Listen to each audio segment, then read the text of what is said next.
Well, it's easier to predict price in the longer term, but I expect Bitcoin to hit close to $50,000 by the end of this year, and the cryptocurrency market as a whole to increase by at least a factor of 5 as a whole. And some of the currencies will do many times that, obviously. So yes, it will increase. This is going to be the big year for cryptocurrencies.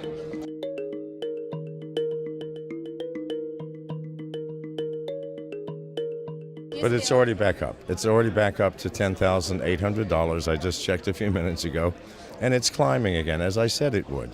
But we need to ignore the short-term fluctuations in any of the cryptocurrency prices, because it is impossible for the cryptocurrencies not to increase. They have to increase. Mathematically, they have to, because their use is increasing.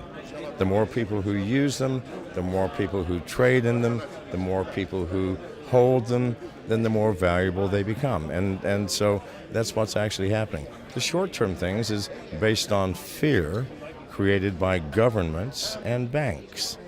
And if we don't listen to the governments and banks, then there's nothing to be afraid of. And even if we do listen, there's nothing they can do. Banks are dead. They're dying and just do not know it. And governments will have to find alternative ways of collecting revenue instead of income tax, because income tax will not be possible in a world where you do not know how much money someone has made.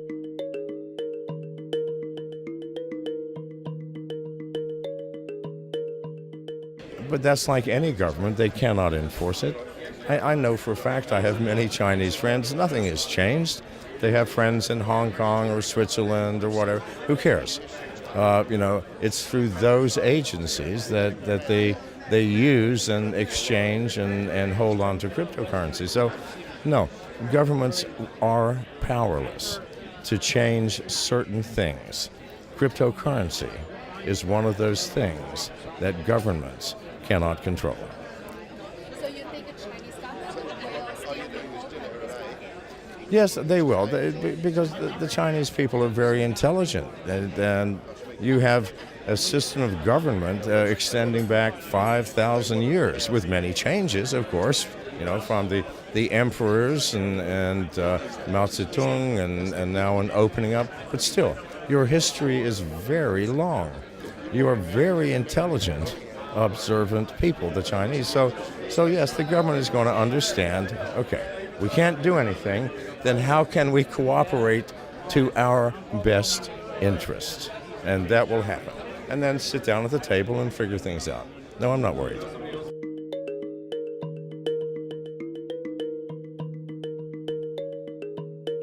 It has already changed the world in that I buy almost everything with cryptocurrencies, primarily Ethereum. Ethereum is becoming the currency of choice for just trade and exchange, because it's quick, it's easy, it's wonderful.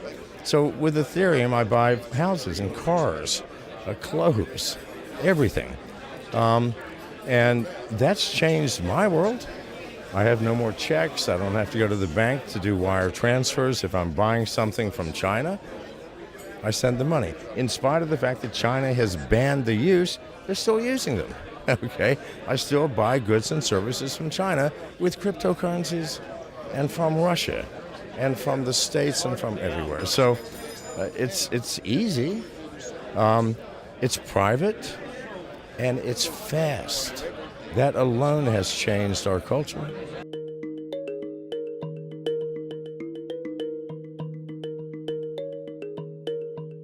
Of course they do. Who stands the most to lose? People like Warren Buffett, okay, and Jamie Dimon of the J.P. Morgan. Of course, these people will lose everything. So of course they're going to say it's a fraud. It's not working. Of course they are. What else do you expect them to say? But what they say has no impact on the reality of the cryptocurrency market. For your follower, you just ignore them. Is it? Ignore them. Absolutely.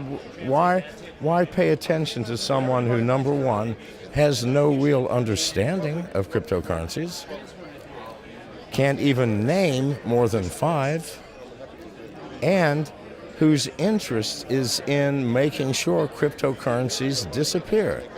Well, that's not going to happen. So ignore them, pay no attention, and move on.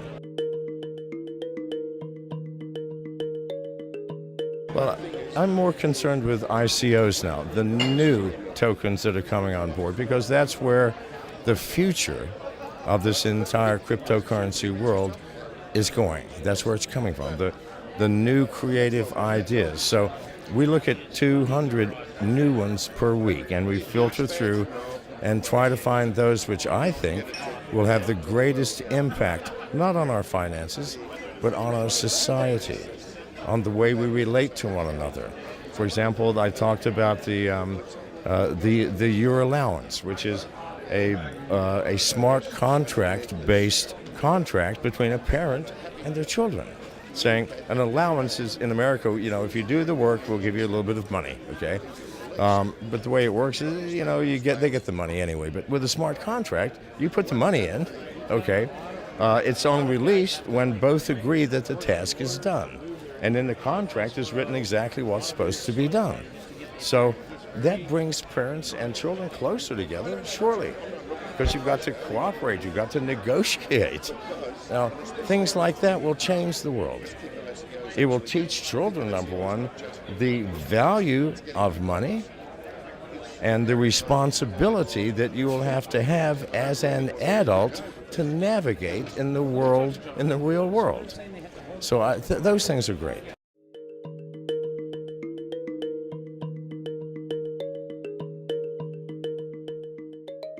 No, $1 million by the end of 2020. I cannot lose that bet. I promise you.